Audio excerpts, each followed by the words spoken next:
Perth Glory and Melbourne Victory face off in round 3, two teams who sustained heavy defeats last week, and the Western Sydney derby. Macarthur SC, Western Sydney Wanderers. Let's talk about round 3 of the A-League Men's 2025-26 season. Make sure you're subscribed here to Ozwatch Football to keep up to date to all the A-League content we are doing here. Here's our preview and predictions for round 3. We'd love to get your thoughts as well. Join the conversation in the comments section. What are your expectations and predictions for this upcoming round of matches? It kicks off on Friday with Brisbane Roar hosting Melbourne City, which should be an intriguing fixture because you've got Brisbane, who sustained their first loss of the season last week against Wellington Phoenix. They had the lead there at halftime 1-0, but then losing late, 2 late goals there for Wellington Phoenix and Brisbane. I mean, they're a team who have entered this season with such energy and enthusiasm surrounding this side, and it's a new look Brisbane Roar, and I do like the team that they have put together, and even just in these early rounds, even with that loss to Wellington Phoenix, I think the Roar will be a strong side this season. The likes of Stayich, Salas, McGarry, a lot of their new signings are looking really, really good at the moment. Justin Vidic got on the score sheet last week for the Roar. He's looking to get more game time at Brisbane this year, but they're coming up against a Melbourne City side who have got a couple consecutive wins now in the Champions League Elite and the A-League, and they're looking good at the moment. And their star striker, Max Caputo, this young striker who, it's funny, he's sort of really, hitting the headlines now, Max Caputo. We're all talking about him. But he has been in the A-League for the last few years. He really took over from Jamie McLaren when he left at Melbourne City. And he's been there for the last couple of years now, Max Caputo. But this is the season where it feels like he really is stepping up his game to that next level. And he'll be eager to get on the score sheet here against Brisbane Roar. I mean, for this season, though, I wouldn't be surprised if this is a campaign where Brisbane are very strong at home, with the Den supporting them there, those passionate Brisbane supporters. This will be a really interesting test. Like, if Brisbane can come away with a win in this game, it'll be a real statement just to show that they are well and truly a competitive team this year. But I think Melbourne City are well and truly the favourites heading into this game with Max Caputo in form at the moment. I am going to back Melbourne City. Look, I like what Brisbane Roar have assembled this season. I like watching them play in their 2 A-League games so far. They have been enjoyable to watch, but Melbourne City just have a little bit too much class at the moment. Matt Leckie's been doing well in midfield. Kai Truan's made a good start to the season. Andrew Naboot set to return from injury this weekend as well. I think they might just have a bit too much experience and class in the end. I'm going to say a close one. I'm going to say a 2-1 win for Melbourne City over Brisbane Roar. And then the second fixture on Friday, Perth Glory, Melbourne Victory, shaping up as a fixture that we're all very excited to watch because you've got two teams who really need to get back to winning ways. And of course, the big story this past week, David Zrulich departing Perth Glory, their head coach, leaving just after 2 games into this season. It's truly remarkable. Look, in terms of the actual decision, I mean, I think Zrulich probably should have gone after the end of last season. They finished bottom of the table. They had a really, really poor campaign. It clearly wasn't working last season at Perth Glory with David Zrulich in charge. I think he's still got a bright career ahead of him. He spent time at Sydney FC as an assistant coach, and I wouldn't be surprised if maybe he does end up at another A-League club in the near future. But a new era here for Perth Glory. And look, just very surprising that they did choose to let him go just 2 rounds into the season. Seems a little bit harsh just after their first loss of the A-League season. But it's a new era here for Perth Glory. They're still yet to appoint a head coach at the time of this recording. But Melbourne Victory, we know they came off that heavy 5-2 defeat to Newcastle Jets last week, which for a club like Melbourne Victory early on this season with a strong team they have, it's unacceptable. It's simply unacceptable for Melbourne Victory. And there's already mounting pressure now on Arthur Dillis. Like, if Victory lose this game, I know it's away to Perth Glory, but if Victory lose this game, I mean, the pressure will double up big time on Arthur Dillis, the head coach there at Melbourne Victory, because that performance last week just simply wasn't good enough from a defensive point of view from Melbourne Victory. And they should be looking to get a result here against Perth Glory. I mean, you look at it on paper, there's some really high-quality names on both sides. I'm still expecting Perth Glory to potentially have a strong season based on the quality and the A-League experience they do have in that side. But so far, they haven't been able to get it clicking. We'll see what happens when the new head coach comes in. But for this game, I'm going to say draw. I'm going to say high-scoring game. We often do see the high-scoring games over there in Western Australia. I'm going to go 2-2. I'm going to go 2-2 draw. I think there's goal scorers on both teams. You got to look at Perth Glory with Adam Taggart in there, with young Despotovsky, who's been looking good in the early rounds as well. Melbourne Victory, we know Danny Jean Rose made a good start to the season. He had a goal and an assist last week to Newcastle Jets. Nikos Virgos opted up as well, kicking Jurassic. So options there for both teams in attack. 2-2 draw in that game there. 3 games on Saturday. 3 very interesting games as well. Auckland FC, Adelaide United. These were the 2 teams who were sort of neck and neck for the first half of last season before Adelaide just completely fell apart for the second half of last season.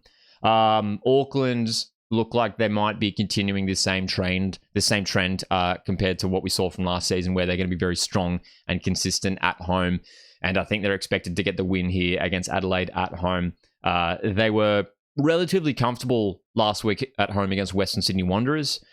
Look, Adelaide certainly are looking like a dangerous team. And despite that loss last week to Macarthur 2-1 away to the Bulls, they did have some really good passages in that game where they were looking dangerous. They just had to try and find some more goals in their game.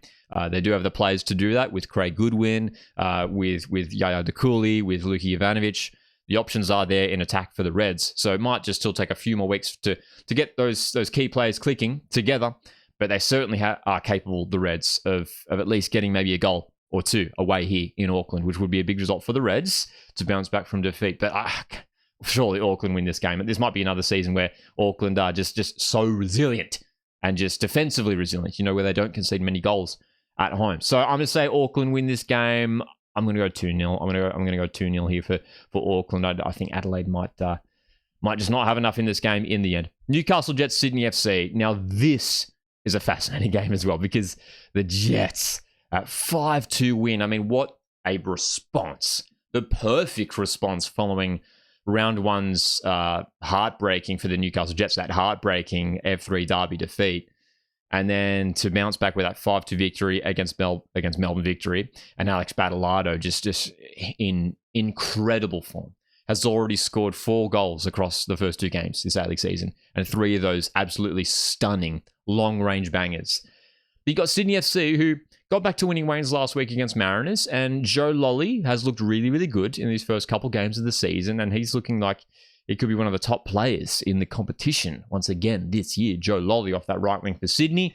Campuzano got off the mark last week with the goal. Piero Quispe looked all right last week as well. And defensively, they were pretty well organised last week as well, Sydney. So, this is a fascinating game.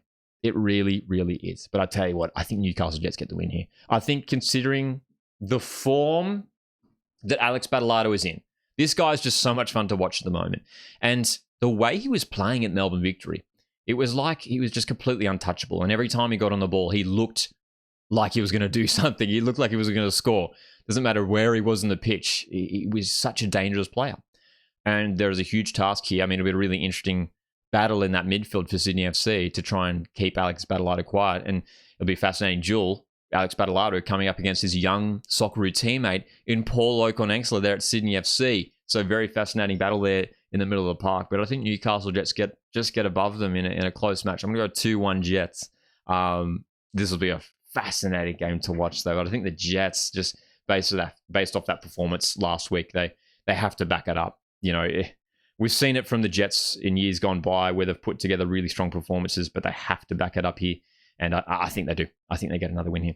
Macarthur FC, Western Sydney Wanderers. The Western Sydney derby, it's always a spicy encounter, a really interesting contest. We've seen some pretty high-scoring matches between these two sides in recent seasons. I mean, you've got the Bulls, who I've been really optimistic about this season, and I think they looked very, very good against Adelaide, the likes of Rafael Duran. I thought he was great off that left wing for Macarthur. For a decent chunk of that game as well, they were playing Harry Sawyer and Dongwon Ji as 2 strikers leading the line. And those guys, I think maybe we're expecting that it would just be one of them sort of playing one of them at a time. But there might be a situation where both those guys play together, leading the line for the Bulls. And they could, combine really well here for this season for Macarthur FC. Anthony Caceres, of course, coming back into the side there for the Bulls. And Western Sydney Wanderers, I mean, I was expecting a lot from them this season, but so far they have been pretty underwhelming. Draw at home against Melbourne City, away to Auckland FC losing. But those are 2 really tough first games here for Western Sydney Wanderers. So, how do they back up here against Macarthur FC in the Western Sydney derby? Fascinating one for Wanderers. They really have to show up here and get a big result. But I think the Bulls will have enough to get the win in the end. I'm expecting a big season for Macarthur.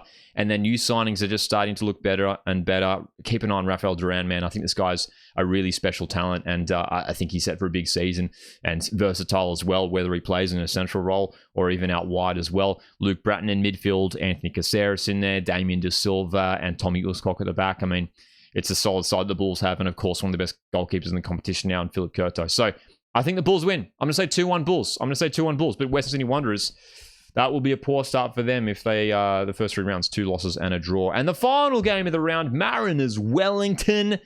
Man, I mean, these two teams played in a preseason friendly just a few weeks ago. The week before the A-League season started, I was there in Gosford to watch Mariners lose 3-0. It was a big victory for Wellington in that friendly game.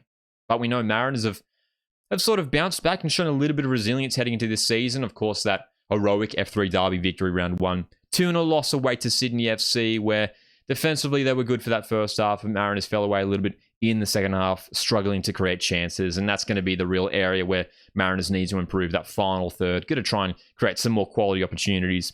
Wellington, draw away to Perth Glory, and then that late win to Brisbane Roar. They're playing this new possession-based style of football, and there's glimpses that it could be really effective this season. You know, Carlo Armiento's made a good start to the campaign with a couple goals. Afenia Eze looks like a really exciting striker as well. He grabbed 2 goals in that preseason friendly against Mariners a couple weeks ago, so maybe keep an eye on Afenia Eze in this game. I'm going to say a draw. I think Wellington will be a good side this year. They have shown good signs. So I think a draw in this game. I'm going to go for a 1-1 draw. I think that would be a decent result again for the Mariners at this stage. Still just a couple weeks in charge for the interim coach, Warren Moon. I'm going to say a 1-1 draw there to finish off the round. But there is your round 3 games. Genuinely, all these games are quite fascinating. There's a lot of interesting talking points, all 6 of these games. Drop your thoughts in the comment section. Join the conversation, and make sure you join us on Saturday evening for the live watch along of Macarthur, Western Sydney Wanderers, the Western Sydney Derby live stream on Saturday night. Thanks, guys, for tuning in. Hit the like button on the way out. My name's Lockie, and I'll see you in the next one.